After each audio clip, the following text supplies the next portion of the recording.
Looking to make a difference with your shopping? Visit communitypayitforward.us. Select the mission or cause you want to support and scan the QR code. You have two options.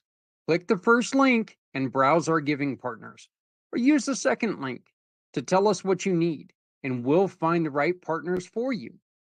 Shop with these partners and keep your receipt or invoice. Next, click a picture or simply upload a picture of your receipt to the portal in every form, adding your name and email address. Your purchase now turns into a donation to the mission you've chosen.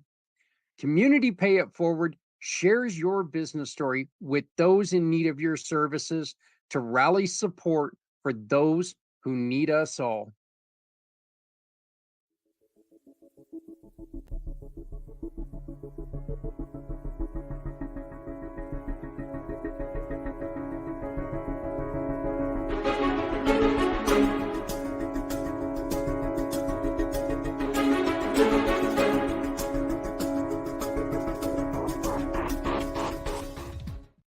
Hello, everyone. Welcome to Monday. Welcome to Footprints Forward. My name is Zach Clayton. I am the president and founder of Community Pay It Forward, Community Dare to Care, and the PAC channels. Again, I'd like to welcome everyone to the show. Today, we have a very difficult story that we're going to be listening to with a wonderful, wonderful outcome. A wonderfully beautiful lady who overcame a very, very difficult situation in order to create that path for others who are in like situations. We'll get to her in just a moment. We are 1 week away from Memorial Day. Please remember, thank your veterans. They gave up, some gave up all for us to do what we do. No matter what you do in a day, think we could be in another country where it's restricted and we wouldn't be able to have the freedoms that we have. I also want to make mention, we are cutting it close on getting onto or into, Community Impact Magazine.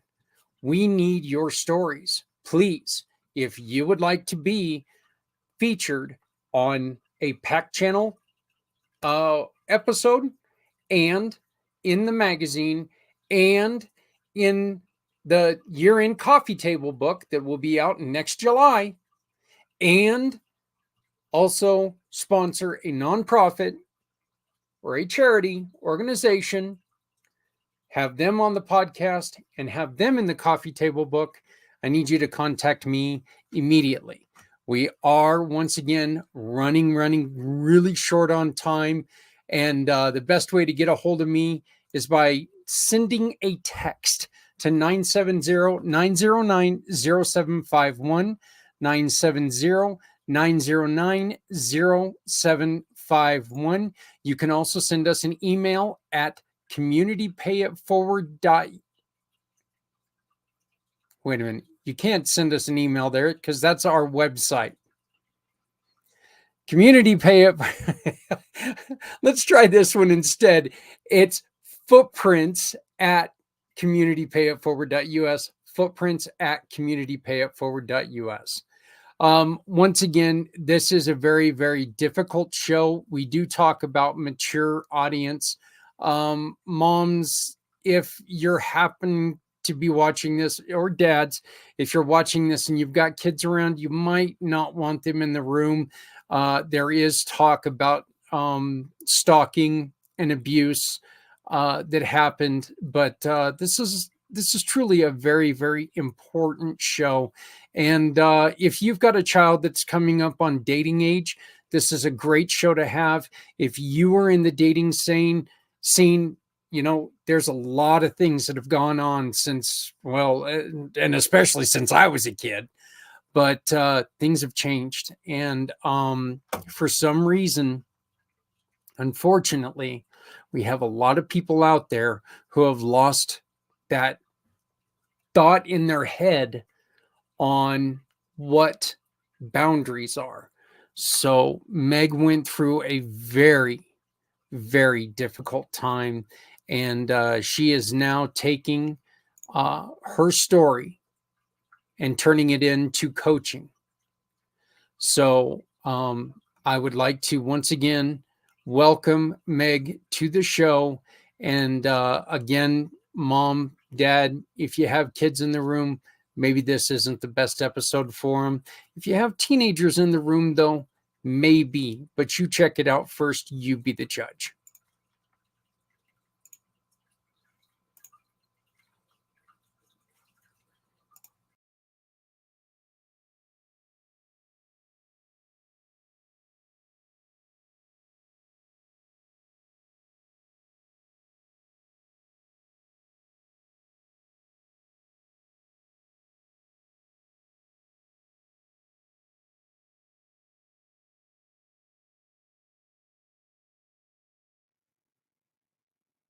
We've met a lot of really, really, really good people with a lot of really good messages in the little over the year that we've done this show, Footprints Forward. I met Meg in a networking event, a Colorado networking event, and I was hearing her story. And the ironic thing, I don't want to say the funny thing, the ironic thing was is that I met Meg and I heard her story right after we talked to Deb a couple weeks ago. And as you guys all know, Deb was somebody, or her ex-husband tried to have her killed.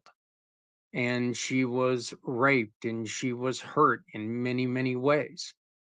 And 2 days later, I ended up meeting Meg, and I just realized, Meg, I still owe you an introduction to her.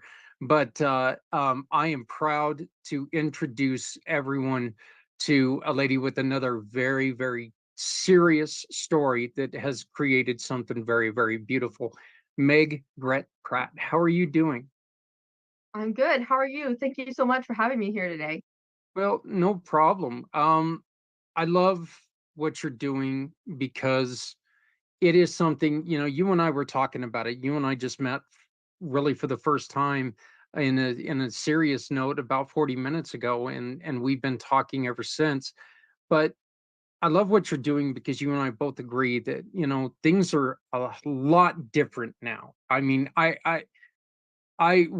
I was a kid, when I was in the dating scene, things weren't as scary as they are now. I couldn't imagine what kids have to go through now, but you know, is that just a sign of the times? Is that why are things so much different?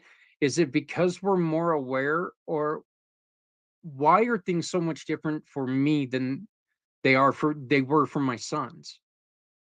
I think the biggest answer I can, or the best answer I can give to you, is that it's always happening. People just don't talk about it. And so now people are talking about it and people are letting those numbers come out. People are saying those 16 to 24-year-olds are affected at the highest rate of any population by stalking and violence. And if you have all these stalking victims and then 50% of the women say that they were stalked before they were age of 25, it starts making people thinking, oh, it is happening to other people. Because I think the other part we believe is that it only happens to certain people. I mean, I when I give speeches, sometimes I talk about people. I say, close your eyes and imagine a victim, and people think, oh, okay, and they get this image in their head, because I used to have an image in my head. I had this image of the person who had to be like drug addict or the alcoholic, and they had to be married, and they had all these kids, but they lived in that's the poorest part of town. And the truth is that violence can happen to anybody. It happens to men and women. It happens to all ages. It happens to the rich, the poor, the popular, the unpopular, your ethnic background. It's happening to anybody, and it's just people realizing and people hearing that it's not just happening to them anymore. It's not just happening to this small population, or those images we have in our head of those type of people who are being affected by it.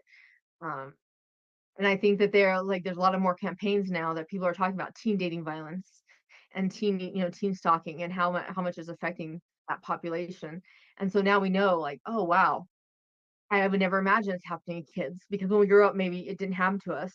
Although every day I meet somebody, I tell my story, or they'll say, "What do you do?" And they say, "Oh, in high school, I was abused by my boyfriend." And I think, it was happening then. People just didn't talk about it, and especially I think in rural towns, because people think it's a small town. This isn't happening here. Uh, but unfortunately, it happens everywhere, and it happens to just about anybody.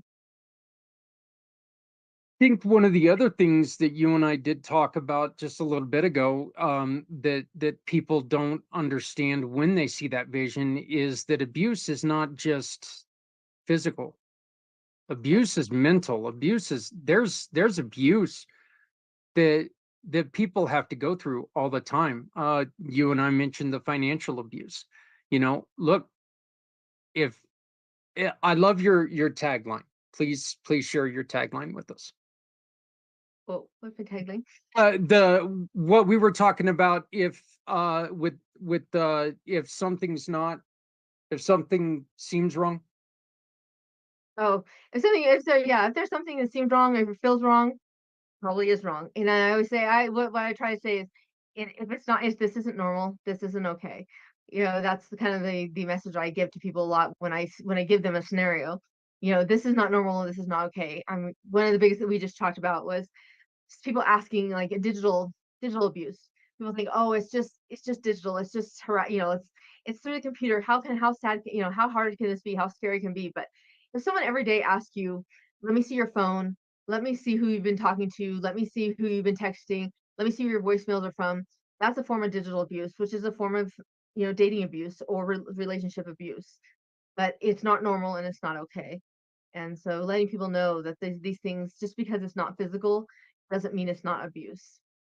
Look, So, the true fact of this is, and this is to all you guys and girls out there, the truth is that if there's no trust, there's no real relationship. If no, somebody cannot trust you, you're not in a good relationship, because there's just going to be problems there. If you right, can't trust the person that you're with 100% to go out and do what they're going to do, then you're not in a great relationship, you know. right. I So, mean, I think we've all been in those jealous relationships, or you've been jealous. I don't think there's anybody who can say they've never been jealous. oh But no, there's extreme jealousy, the jealousy where you can't even look at the waiter in the eye because, oh, you must be flirting with them. Are you sleeping with that person?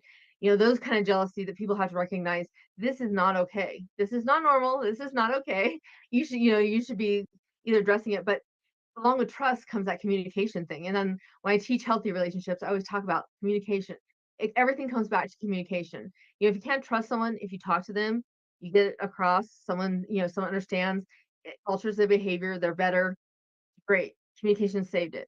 If you communicated like, this is my boundary, this is like, I can't take you not trusting me, or you attacking me every time I look up at the waiter, and someone continues to do that, and they built the trust, they've broken your trust because they don't respect your boundaries, and they're not listening to you. They're not respecting your communication or your opinion.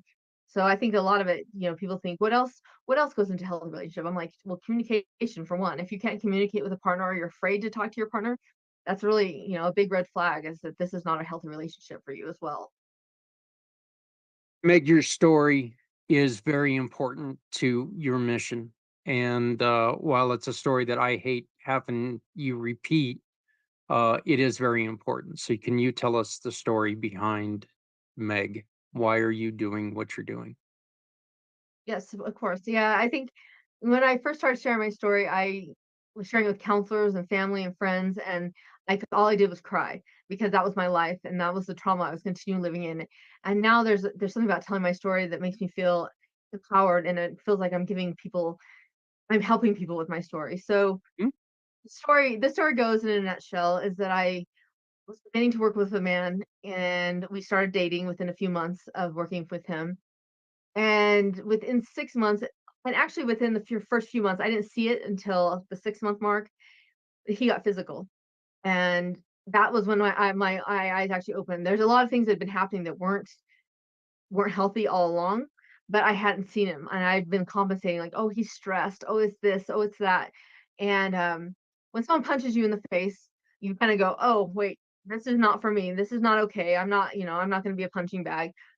And that night, he revealed basically that he'd had hidden cameras in my cars. He'd had hidden cameras in my homes. He'd been like listening to my advices. He'd been in my social media. He'd hacked my phone.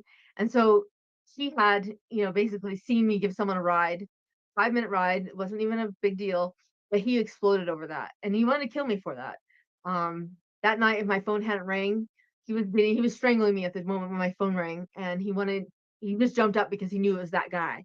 Like, I'm going to see what that guy wants. Um, After that, like, I tried to get away from him for probably about a year, and every time every 3 months, he'd threaten or figure out some way to get me to kinda come back, like, "Oh, if you don't come back, I'm gonna hurt your son," or, "If you don't come back, I'm gonna kill you," It doesn't make sense now that I would go back for those reasons, but when you're dealing with it, you believe that that person that's what's gonna happen, and so, about every 3 months, I went back for every time. Every time it got worse, drugged me. The first time we got back together, I have stitches down to the bone in my chin from that occasion. Um, and he just continued to stalk me, breaking into my homes, putting hidden cameras. I lived in safe houses all over the state, moved several different times. And after it was daily torture. Your phone doing whatever he wanted to do, turn it on, turn it off, turn the camera on, take pictures, um, following you around. If you went outside your house, you could see someone there. At the very end, probably the very end was in March of 2020, and that was the 7th year of this happening on a daily basis. And I was looking up at the drone, and there was a drone sitting there that had a camera on it, and I had made the decision that I was no longer going to participate in this game. That there he was no longer gonna he was not gonna quit. So how was this ever gonna end? Like, I was a shell of a person. I had no mental capacity anymore. Anxiety, PTSD, you name it. That little list went behind my names. And COVID hit the next morning after I decided, like, I planned to end my life. COVID happened the next morning, and the TV came on, and all I was enthralled with was like, "Oh, I don't want my family or my kids. I don't want anybody else. No one else is gonna die." Like, the plan was for me to be the person, but no one else. And so I like set up headquarters at our house, and my kids came home from school and work, and uh, you know how it went. Every day that was all that happened. That's all anyone talked about, and everyone was trapped at home. And about 2 or 3 weeks in, I started realizing that my phone messages weren't read in the morning. It wasn't like it was important to look at my phone messages because everyone who I loved was already with me, but things weren't happening. No one was breaking into your home anymore because you're occupying your home. There's more than just me here. There was lots of people here, and probably about May, I realized, okay, I was feeling much better. Like, I wasn't crying. I actually smiled. I could take a deep breath, which I hadn't been able to do that for years. And my family said, something's changed with you. You like we recognize that you're a way different person, like, is it just this COVID thing or what's going on? And by December that year, I decided, like, I thought I was strong enough to go back to work and go do something. And I didn't want to go back to conference planning or sales or all these different things that I had succeeded at before that. I had to help people, and I had to decide, like, how what happened to me that led me into that decision, like led me into that life. And the biggest thing I realized is that I didn't recognize the early signs. I didn't recognize the emotional abuse, the financial abuse, the isolation, all those things that people say, "Oh, he didn't hit me." I didn't recognize till that December that when he hit me, well, that all the other stuff had been happening. And so I started sharing my story on podcasts, and people said, "Oh, your story is so powerful. We need, you should talk. You should tell other people with this." And so I decided to form Dating Tips by Meg, and it's a nonprofit that we speak to people, especially high schools and college students, to try to get them to realize what's healthy and what's unhealthy, and how to get help if you're in that relationship, and letting people know that they're not alone, but there is help out there. And so that's kind of me in a nutshell what happened. And then last year and a half, just been working on. I have a social media where I post videos and posts about tips to stay safe, what to avoid, what's right, what's not right, those kind of things. And so that's kind of where we've been working on for the last year and a half, and then looking at just expanding into schools and community events and conferences, just to share the word with as many people as possible. Let me ask you this. How difficult is it for you to for someone to warm up to you? Maybe somebody who's got some of this going on. How difficult is it for them to come to you and warm up to you and be able to trust you? Because they they're living in this life where there is no trust. So that trust, that building that trust has got to be a very, very difficult hurdle, right? It is and it isn't. So I also volunteer on 2 crisis lines, Right. the victim crisis lines, and you have those people who calling in, they're calling in crisis. Someone won't give their name, and just listening and believing, and listening to them and saying, "I hear what you're saying, like, I understand that." And either and not you don't wanna share your story so much with them, but letting them know, like, "I've been through that. I understand what you're going through, and, like, I believe you. What else? What do you wanna do? What's your magic wand wish to make this better?" Or, what so it kind of amazing, like, I'll meet with people, do the networking one-on-one, and I'll just expect that we're gonna talk about what I do, and then we'll talk about what they do. I kinda talk about why I do what I do, and people about 90% of the time, someone will come back with their story and let me know what's been happening with them or what happened to them, where they're at now.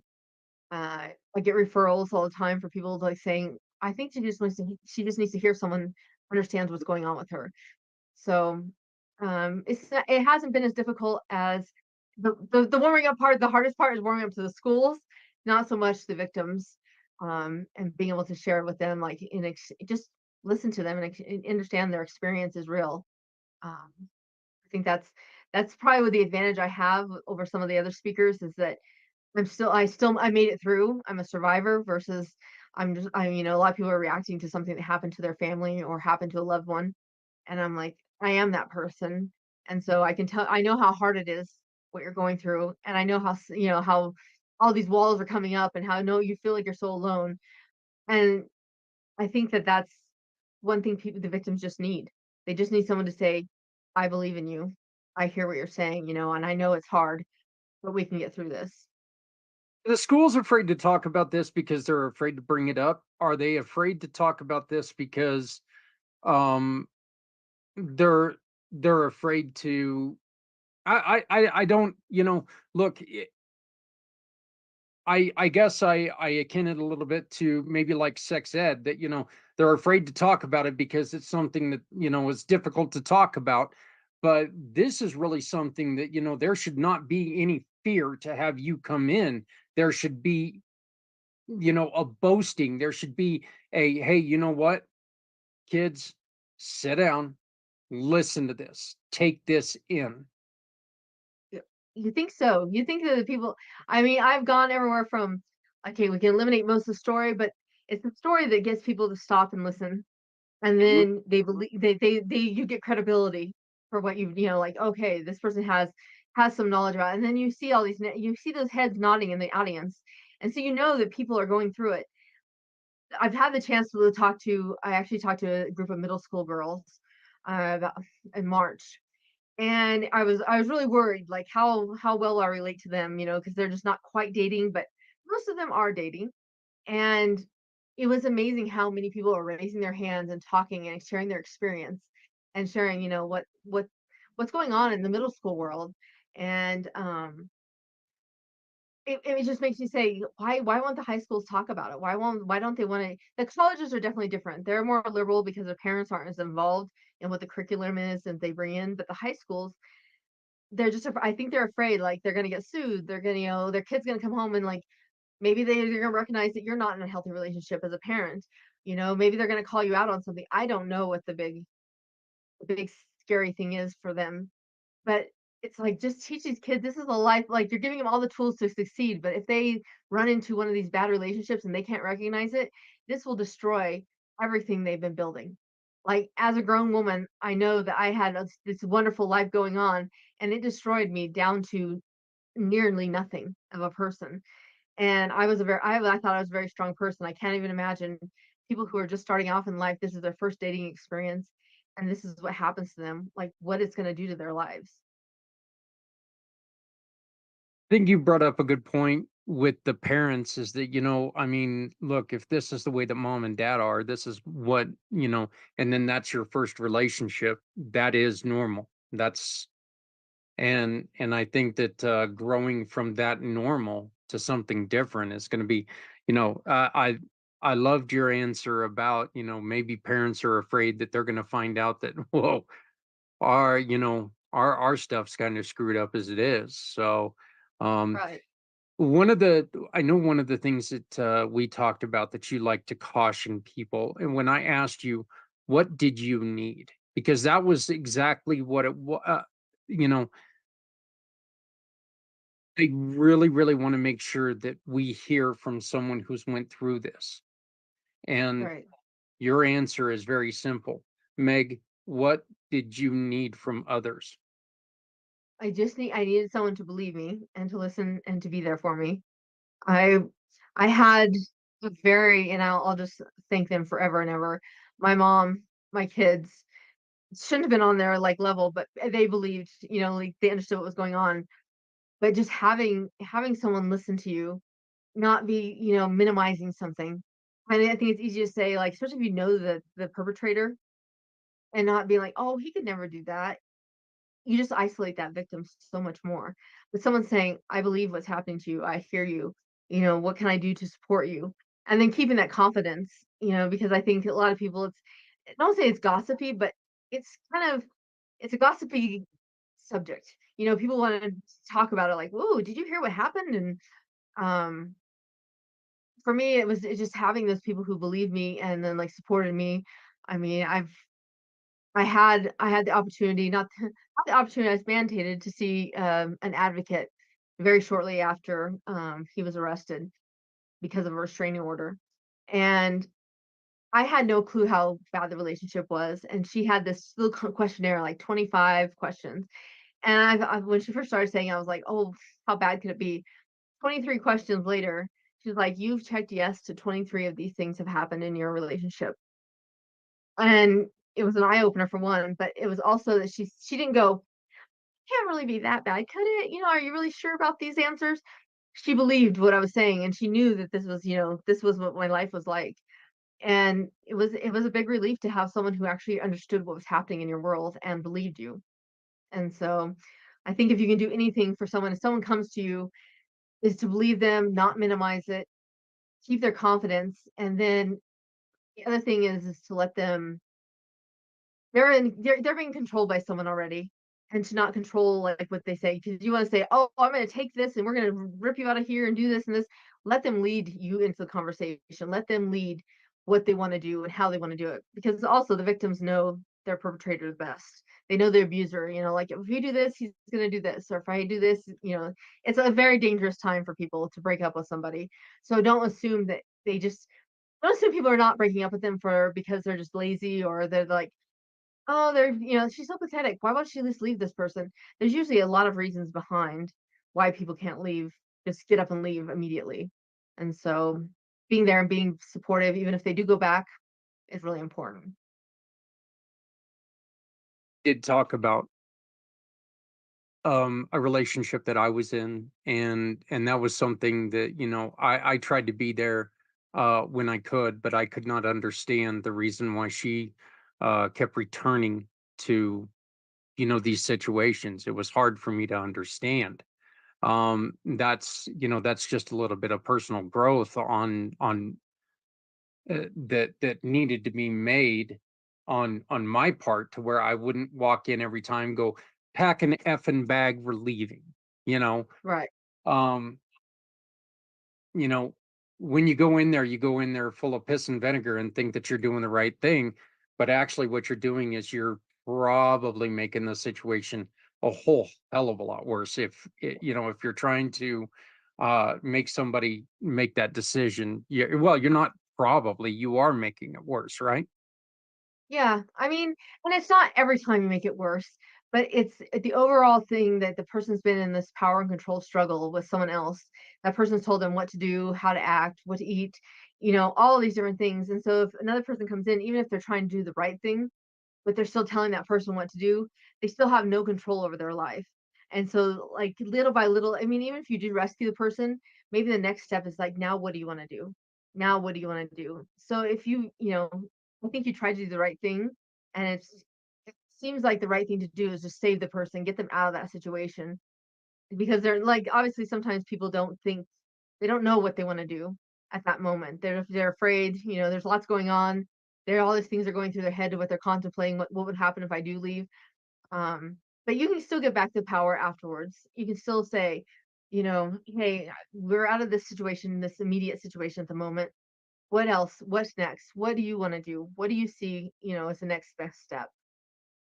Because as long as you don't continue controlling the whole time, I think that you're still being very helpful. You're still have the right intentions. Um, and then, in a situation like that where it's like an immediate danger kind of thing, and you're probably putting yourself in danger doing that, there is probably the only thing you can do is say, "Pack your bag, let's go," you know? So, and you don't have the time to sit down and talk to them one on one by themselves and like give them the time to walk through all these steps. So, yeah, you do what you do and you try to do the best you can. And then if it's, you don't have to be an expert, you've rescued them from that immediate situation. Maybe you call in the next person, an advocate. This is what's happening. What should we do next? How do I help this person best next? We could go down this road all day long. We could go down this road all day long. It's very easy because it's something that personally is extremely upsetting to me. You know, Yeah. I let's put it this way. When we were off air and when you told me your story the first time, I I told you right away that I'm proud of you. And I know that doesn't mean anything from a guy that you just met, but I was proud of you. The second time I heard your story, I felt pissed. I was so pissed at the guy for doing this to you, because it's just like, what kind of person, and I cleaned it up a lot when I just said person, does Yeah. this to someone else? What kind of person does this to someone else? And it's stuck in my head. And it's just, I don't understand a lot of this. But now I think what I really want to focus on for the last little bit that we've got together here, Meg, is tell us about what you're doing now. Tell us about Dating Tips by Meg. Tell us about how you're helping kids and adults, not just kids. You're Right. helping individuals make sure they are not you. So, like I said, the end of my relationship, or when I was getting ready to recover, I looked back and said, "What was I missing? What was the big thing?" Like I was a smart. I'm not saying this to be like boastful, but I was a smart woman. I had my head on my shoulders. I had raised kids. I'd been managers of, run corporations, kind of thing. And I realized I just didn't know what these red flags were or the early signs of an abusive relationship were. Like in my mind, I thought it was just abuse, like physical abuse. And so breaking that, like thinking, how can I break that illusion? And so now I share my story and along the way, letting people know, like, here was a red flag. This was a red flag. These are ones I just, gladly walked right over. For some reason, I ignored them, thought that they weren't that bad. I made excuses for them. But letting people know what the early signs look like and that there's help. Like, I think people get trapped in that information that it's not that bad. He's not hitting me. All these different excuses you may have. But so letting people know they're not alone. This is happening. Emotional abuse is just as bad. I'm not saying just as bad, but to me, it took me longer to recover from the emotional abuse than it did the physical abuse. And, the bruises recovered. Even years later, some of the bruises finally recovered. But the emotional abuse is still in your head and you still think about these things and you still wonder, like, can I trust myself? So teaching people how to trust themselves, healthy relationships, red flags, and then because a lot of the years that were covered in the end were stalking, I do a lot with digital stalking and tell people, digital safety, online dating, safety, what to do if you think you're being stalked, what's the safest way to, do it. Because again, like I'll just say one of the obvious things. If you found a hidden camera, what you want to do is rip it out, destroy that thing and be done with it, but there's your evidence. So it's very difficult, but it's like, okay, you find that device, take a picture, put a pillow in front of it, then call the authorities, like go through the proper channels. So giving people all those tips and how to stay safe, how to, what the smart reaction is versus the gut reaction sometimes. And then even I know I talk about gut reactions. Learn how to trust your gut. You know, as a kid, things come out, someone says do this, and you're like, the first thing happens is your stomach gets upset. It's not just you stop and have a tummy ache at that time because you ate something wrong. It's your body telling you that it's not okay. you need to stop and think about what's next. Maybe this isn't for me, and that comes with human beings as well. Someone's very, I'm going to say this, he's very racist. It makes me very uncomfortable because I'm like, oh, I'm very anti racist kind of person. Like, I don't talk to people and like have names for people and that kind of thing. And I should have known because it made me uncomfortable really off the bat, but I wasn't listening to my gut. And so listening to your gut, trusting your gut, making the actions and knowing that there's help out there. And so that's the other big thing in teaching is just that there's help. There's help nationally, there's help locally, there's your family and friends. There's help. You're not alone. And then with 1 out of 3 women and 1 out of 4 men experiencing this every day, it's you're not alone. And there are people who are experts and understand what's going on to you. And even if you think, oh well, I went back, they're not going to understand. Those are the people who really are going to understand because that's their field. They're the experts. They've seen this over and over again, and they know what it takes and how hard it is to get out of a relationship like that. So yeah. So speaking at high schools and colleges and community events and working with police departments, people who are training people to, recognize victims, recognize stalking, all those different people I work with right now. What are the what about if somebody says, "Well, I'm going to change this for this person." Isn't that kind of a little bit isn't that a little bit of abuse? Because if you're not good enough for a person, shouldn't that be like a red flag that, if you can't accept me for who I am, well, sorry. And I Right, don't mean to joke about it, but it is true. Look, if you come into a relationship with me and my first thing is to look at you and say, you know what, I think that we can have a good relationship, but you need to stop doing this and you need to stop doing this, and you know how you like this tough shit, you're not doing right. that anymore. That's Wow. not good. That's not a good relationship. Right. People who love you for who you are and not saying like, okay, you put the soap in the water every time.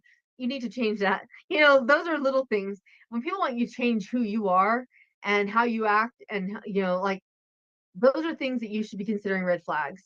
Like if people communicate with you, oh, I really hate that. Okay, I'll say this for healthy conflict. I tell people I am a person when I have healthy conflict or I have conflict. I like to think about it because I know that the Italian side of me will tell people bad things or say bad things, and I don't really mean them, but if I don't get my space, that's how I deal with conflict. If I understand that and I communicate that, and like the person who I'm in a relationship was like, I need you to talk to me right away. Like I can't have you walking away from an argument.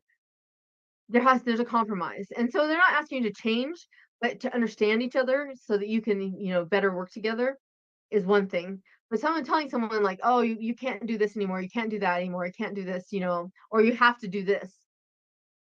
It's not there. And I always tell people, I'm not everyone's cup of tea. You're not gonna be everyone's cup of tea. And you wanna find someone who really loves you for who you are, and it's a lot less work when you are who you are and someone accepts you for that person.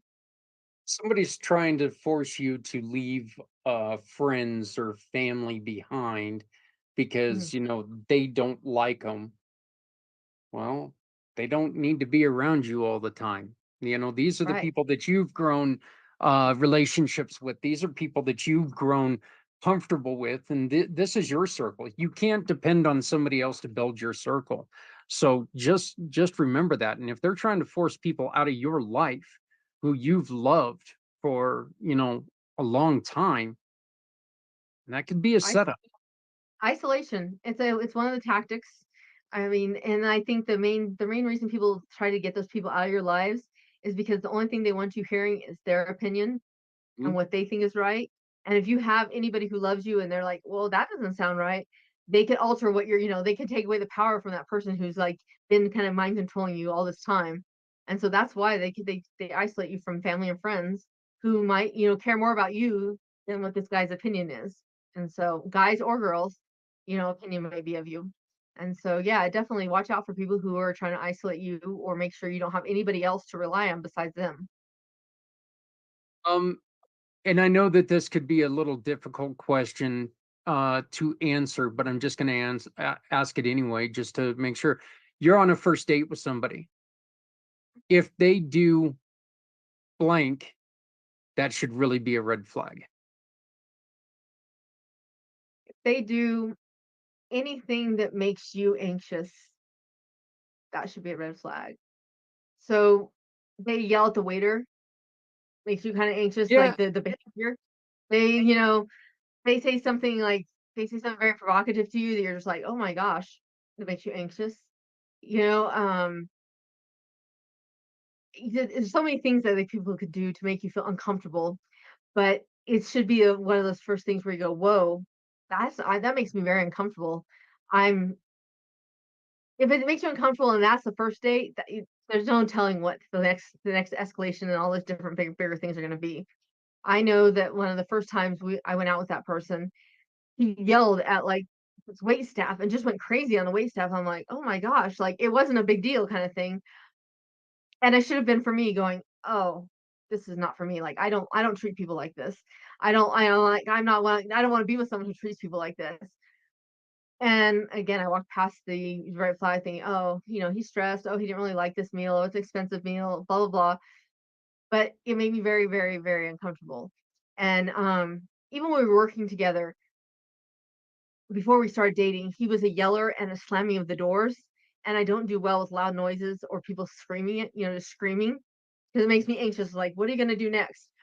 And there was a red flag. And that was even before the relationship started. I should have been like, if this is how he treats other people, how do you think he's going to treat you? I really didn't think that you would have much of an answer for that. I was thinking about it because you know what, the first date, you're always a little anxious anyway. Maybe Right. a little. There's a lot of curiosity, and I guess there's a difference between curiosity and oh, But Right. yeah, I mean, if there's something that makes you want to get away from this person, definitely. Right. I had never really thought I'd never given it much thought. Let's be honest there, but I'd never really given it any thought that, I mean, there could be something that happens in on the first date that would make things go like that. So yeah, that's Right. such great advice. So, Yeah. uh, you know, um, what what can someone do? What would you suggest they do if they're starting to feel uncomfortable and they just need to make sure that they are safe? Well, depending on if you are in so on first dates, being safe, tell people then this sounds like a little bit of a covert kind of thing, but you have that friend, you always have someone who knows exactly where you're going. You keep your location on at this point in time, and you have that check-in call with that code word and say, oh, this is not working. A lot of times right now in restaurants, they'll have the bar or the bartender we can mention something and they know that you need a safe right out of there or you're not feeling safe anymore. Um, in general, keeping safe is not to be in public, not to be in a private space with a person. Um, if you're like, trying to escape, I know that first night, that bad night, he was guarding the door. It was a one door of a condo, and all I could think about was how do I get past that door because I felt unsafe. But I'm like I have no shoes, I have no keys, I have no phone. Um, but not being, putting yourself in that thing. And then if you are in a personal situation, being very vocal about the no. I mean, I did one of the other things I talk about is consent a lot and saying, people say no, take a no. People say yes, but their body's saying no. That's still not a good, that's not a yes. But being very vocal, there's uh was a self-defense thing that says stop, back away. I don't want any problems. And at first it kind of sounds silly, but it startles people. And if you're yelling it loud enough, you know, other people can recognize it. Person kind of gets startled enough that like, okay, I don't want to do anything to do that. Um, the uncomfortable thing, and then if you can communicate, I think that they're probably if you're in a situation with someone that makes you uncomfortable, they probably are not the person that's going to hear you when you communicate either way.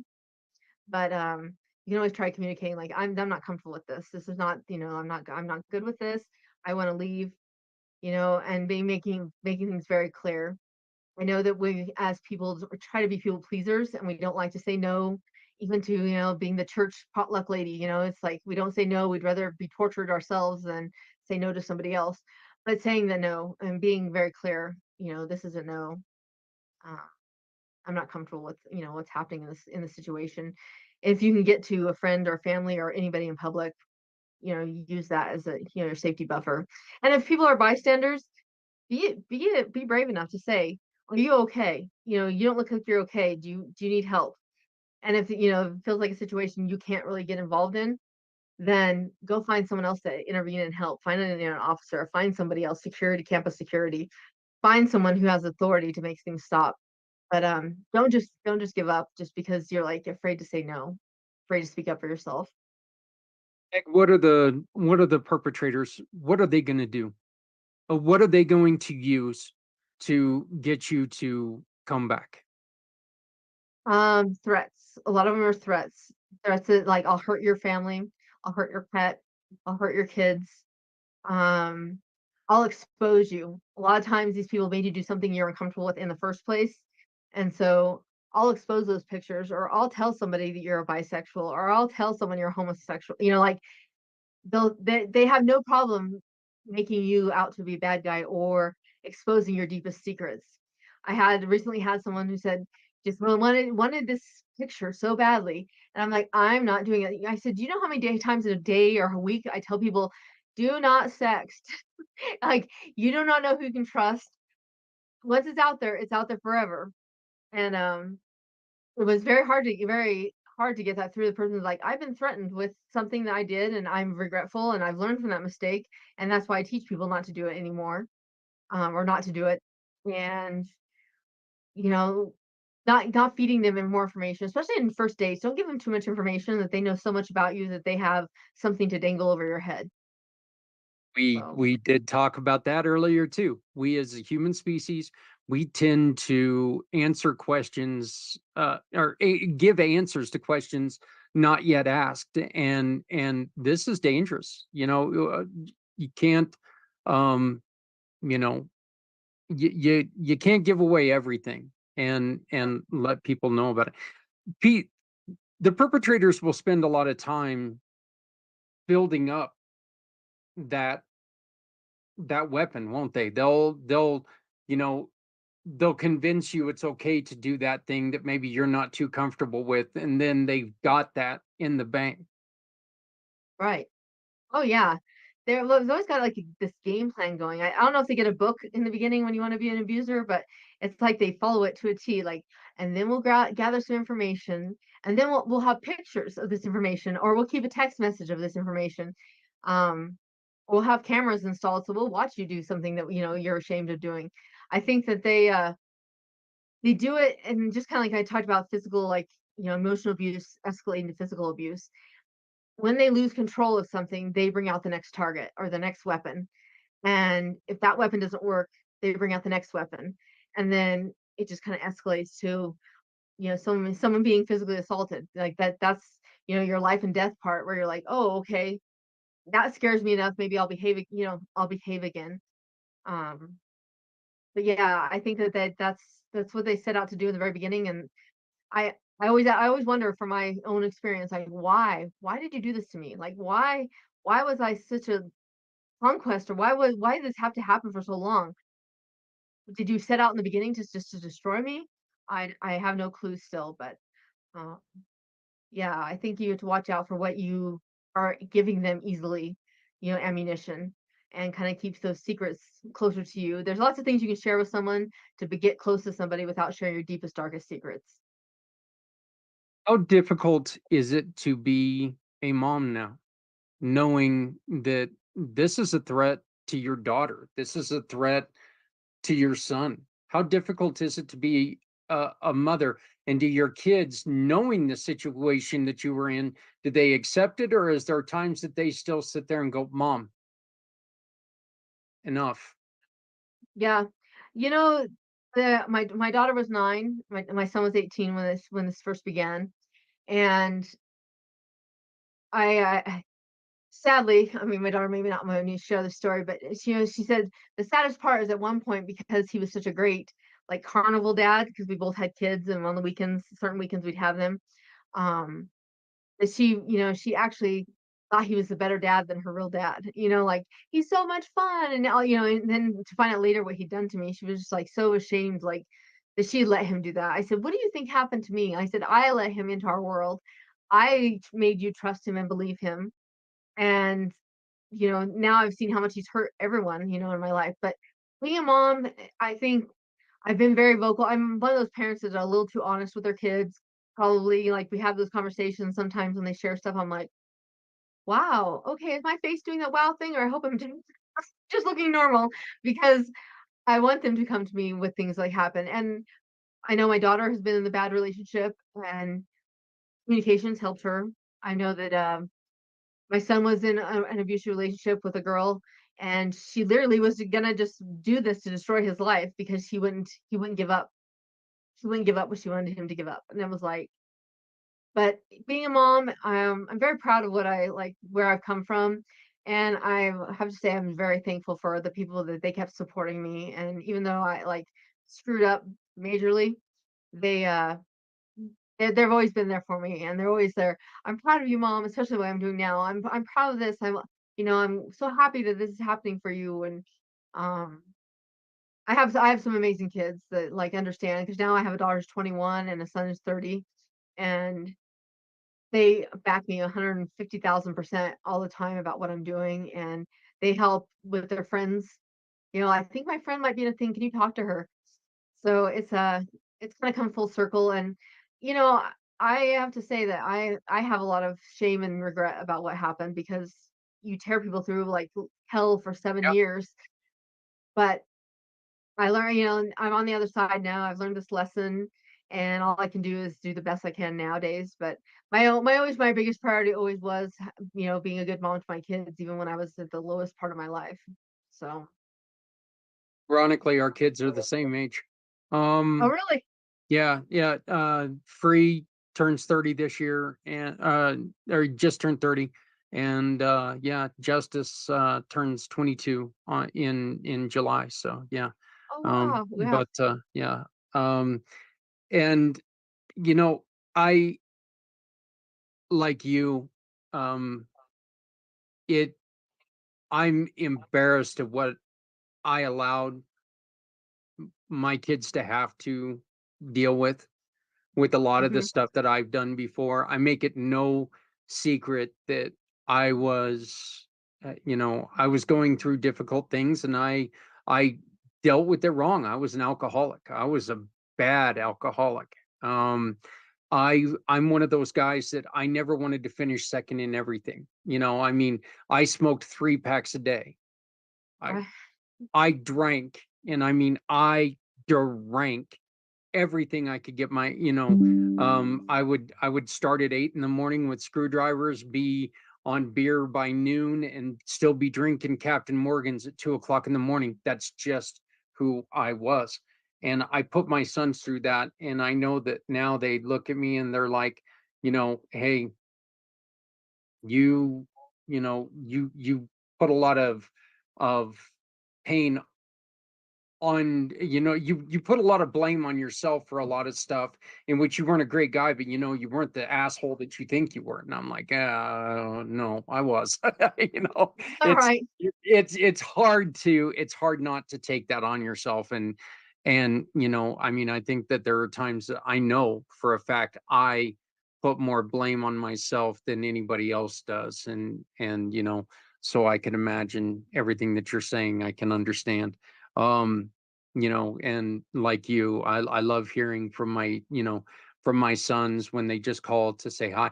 Oh, and my sons, they will do everything they can to make me blush. They have those I need to find out who taught them that and kick that person right in the butt. Right. So, Right. but um Meg, you've got a podcast. Can you tell us a little bit about that? So the podcast is coming up. Is going to be basically called "Did Me Dirty," and it is this kind of thing that gangsters say to yourself: "Don't do me dirty." But it's going to be all about this sharing the experience, and then educating people about what what happened in that story. The red flags, the beginning story, all those things that come in, and red flags, how do you recognize them? What did I do wrong? What can you do right? Or what are you seeing right now in your relationship? And so I hope to not only have that kind of entertainment factor for people who are like wanting to know more about stalking and educational part, but then also have that for the victims out there who are thinking, is this happening to me? Is it, how can I get out of this? So, hopefully we'll be starting at like a 30-minute podcast, and then eventually bringing on experts and other guests, other victims, share their stories and their revelations and how they got out of it and what life looks like after on the other side. So we give people hope that there is life on the other side of this. 7 years was a long time. I didn't think it was ever going to end, but it did. And I wouldn't give up what I've had now. When I made it to my daughter's graduation, I just couldn't. I couldn't have been happier because I never thought I'd make it to her graduation. And so letting people know, like, don't give up on yourself, and it will be the overall message of the podcast. Well, even though you went through hell, I am so glad that you made the decision not to. God, I never thought I'd say this. Thank God for COVID, and it gave you something to where it did not take your life. Literally, it kept you from taking your life. And so, for once in my life, I'm going to say thank God for COVID, because I think what you're doing is a beautiful thing, and Thank I you. absolutely adore what you're doing, and hopefully we can work together. They can find you at datingtipsbymeg.com. Yep, datingtipsbymeg.com is my website. All my social handles are dating tips by Meg, and just all one word. And so you can follow me on Instagram, TikTok, Facebook, Snapchat, all those different places. It's dating tips LinkedIn. by Meg. Yep. Yep, we got you on LinkedIn as well. So, Yep. Meg, is there anything else that you wanted to share with anybody before I let you go? I would just say, fun, thank you for having me on here today. And number two, like, just don't give up. That life is out there. Life is hard, no matter what you're going through, whenever you're struggling through, there is help out there. There are so many organizations, not just for dating violence and stalking and all these things, but there's people out there that want to help you. And don't give up on yourself, because there's life on the other side of whatever you're going through. Um, she said it, look, everybody goes through hard stuff, and no, nobody knows exactly what you're going through. Everybody goes through different stuff. Everybody goes through things that are difficult. Okay. Other people have an idea, and the best thing in the world to do is maybe share what you've went through with somebody. Don't ever tell anybody that you know exactly what they're going through, Right. because even though you might, they don't want to hear that. Right. They will listen to your story. They will listen to what you went through. Let them, and I love the suggestion that you made. Let them come to it, come to the decision. Let them come to the realization, okay, yes, this person does understand a little more about me than I thought. But Right. don't ever go up to somebody and say, hey, I know exactly what you're going through. It's Right. not it's not healthy. It's just not. And you'll lose them. You'll lose them. And that's the first thing that's going to happen. But Meg, thank you very much. Um, I've really enjoyed this. It's been very educational, and I truly, truly cannot wait until we do some more stuff together. Perfect. I was looking forward to it. I really appreciate you taking the time to interview today and understanding, like, all these different things that are happening bad in the world, that we can start making them a little bit better, one person at a time and together. So, No, that's the thing. People say all the time that, people ask me, what you want to say, you want to help everyone? Why yeah, not? I do. Yeah, We, no, exactly. well, it's not possible. Well, it's not possible if we don't try. So let's try. Let's Right. give it a shot. There's been enough people who say it's not possible. What the hell? Let's make it possible. What do you think about Let's that? do it. That's All right. right. Sounds good. Thank you very much. Thank you. Introducing Shop, Click, and Pick, the simplest way to support those doing good. We understand that shopping is a necessity, and with a slight adjustment, you can make a huge difference for those in need. Here's how it works. Visit communitypayitforward.us and navigate to the Find Your Partners tab. Discover our verified giving partners, trusted allies ready to meet your needs. Shop with any partner that resonates with you.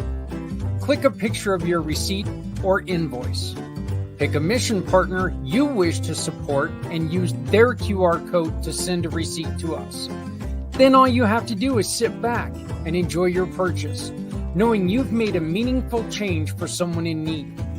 Community Pay It Forward amplifies your business's impact by sharing your story with those who require your services, rallying support for those who need us all. Because no one needs to go it alone when we all come together.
One of the things that I always think of when I have a story, a guest like this, is I really think about how much I don't know about what's going on.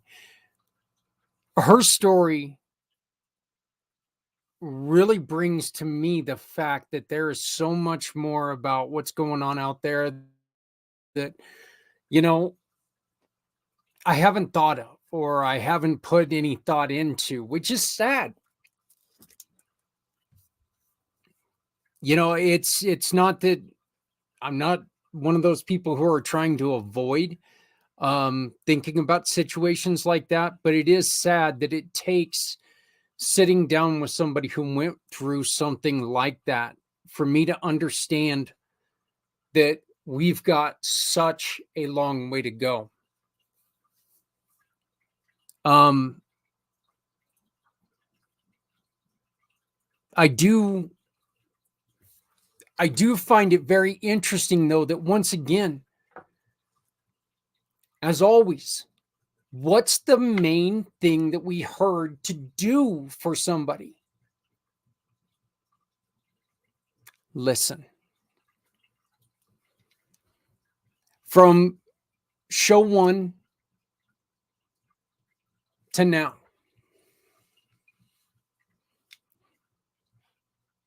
the main advice given is listen.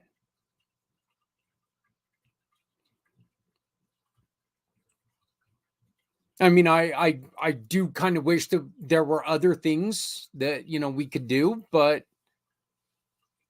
the most important thing is to sit down and listen. I want to ask everyone to please remember. First off, I want to thank Meg again for joining us. Such a beautiful person who went through such a horrible, horrible thing to come out, stand up, and do what she's doing. And I want to thank her with all of my heart for everything that she's doing to help people.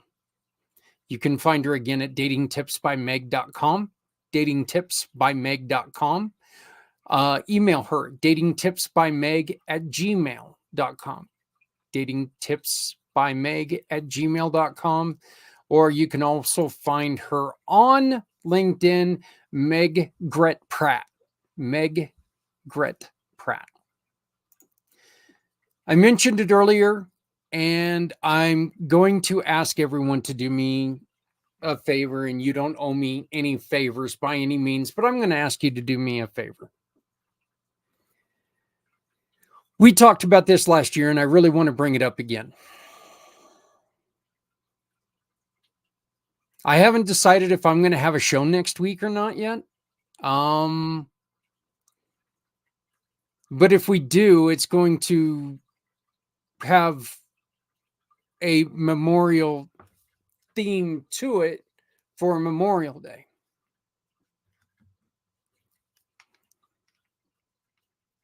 These stores out here are making it hard not to go and get their best price ever. Do it on Sunday. Do it on Saturday. Let's remember what Monday is. Monday is a day for our heroes, to remember our heroes, those who lost their lives defending our way of life.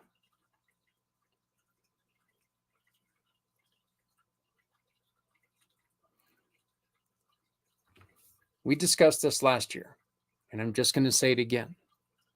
They don't care. Those families don't really care that you got a brand new mattress.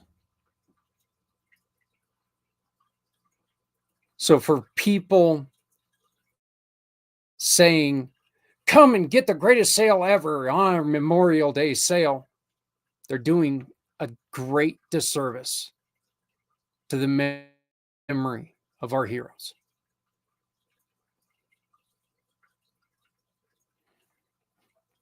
Personal thought, yeah.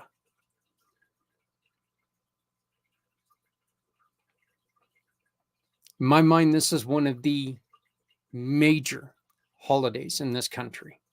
People have been fighting and clamoring for Christmas and Thanksgiving for stores to be closed. I think this day is just as important, if not more important, than either of those holidays. Because this is the day that we remember the reason why we have what we have in this country.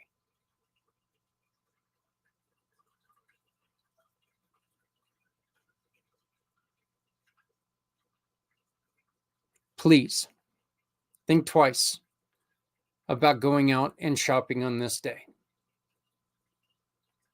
Maybe walk into one of these stores prior to Monday and tell them,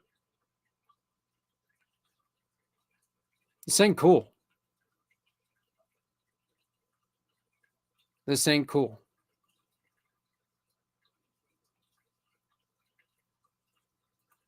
Now, if you're going to say, you know what, every veteran come in and we're going to give you something, every family member of someone who lost their lives, come on in and we're going to give you a free bed.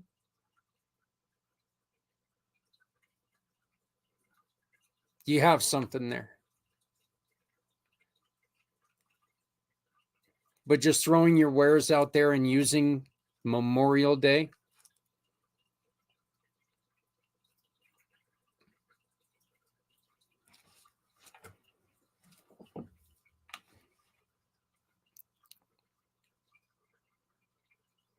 yeah, that is my soapbox. And it's something I truly, truly do feel very strongly about.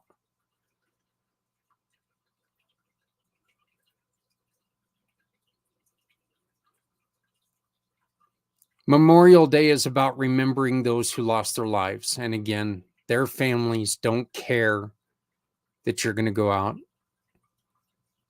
and get a brand new furniture set, or you're going to go out, you're going to get a new car, you're going to go out and they're without a family member. And these people, these businesses are using a day that we should focus on them, on their family members that lost their lives. They're using this day to sell their goods.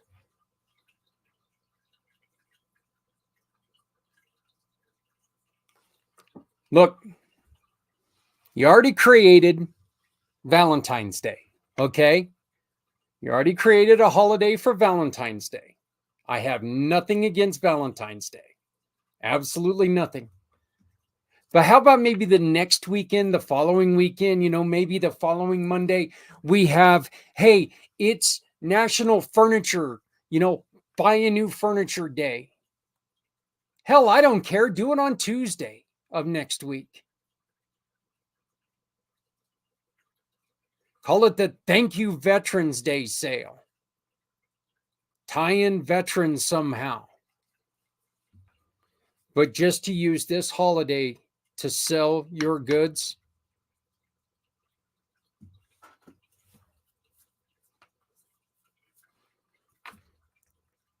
I think it's a disgrace. I do. I think it's a disgrace.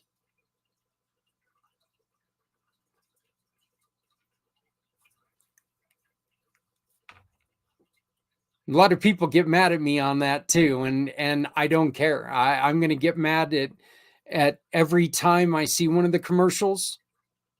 There's one particular commercial out where a lady is sitting there acting like a drill sergeant to her team.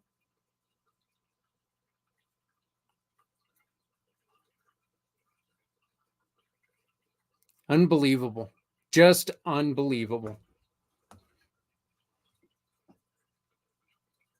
All these women and men that died in service of our country.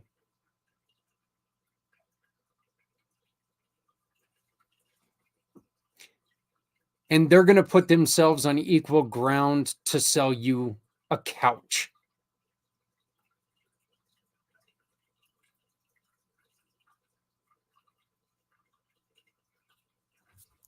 Again, my feeling.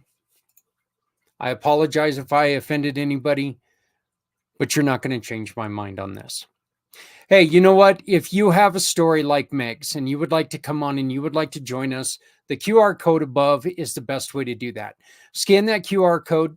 Tell us your information. You know what?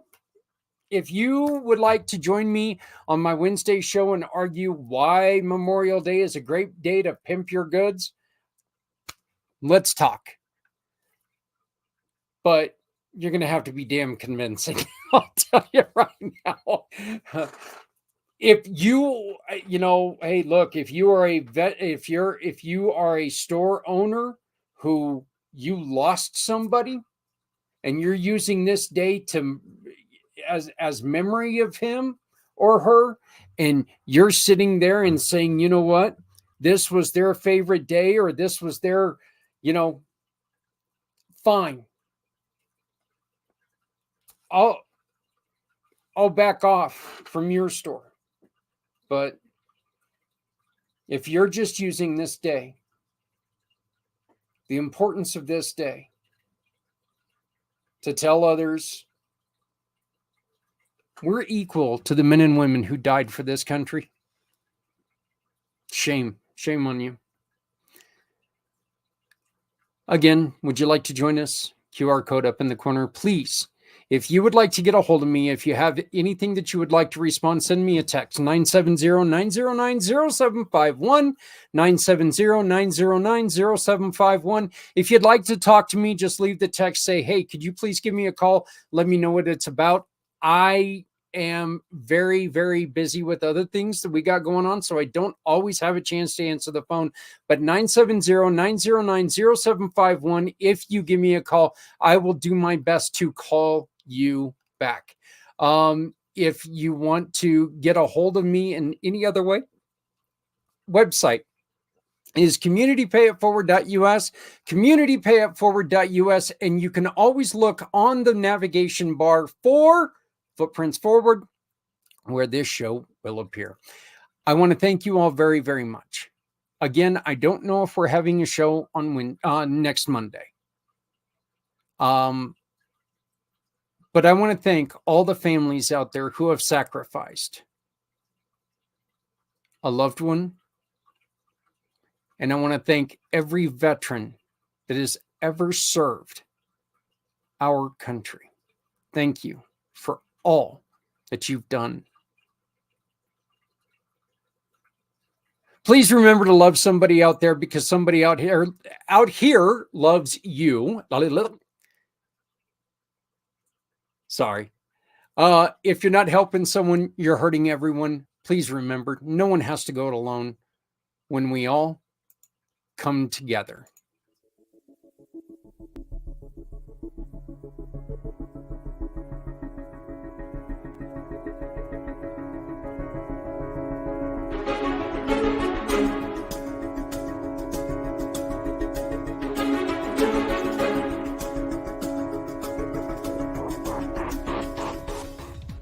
Looking to make a difference with your shopping? Visit communitypayitforward.us. Select the mission or cause you want to support and scan the QR code. You have two options. Click the first link and browse our giving partners, or use the second link to tell us what you need, and we'll find the right partners for you. Shop with these partners and keep your receipt or invoice. Next, click a picture or simply upload a picture of your receipt to the portal in every form, adding your name and email address. Your purchase now turns into a donation to the mission you've chosen. Community Pay It Forward shares your business story with those in need of your services to rally support for those who need us all.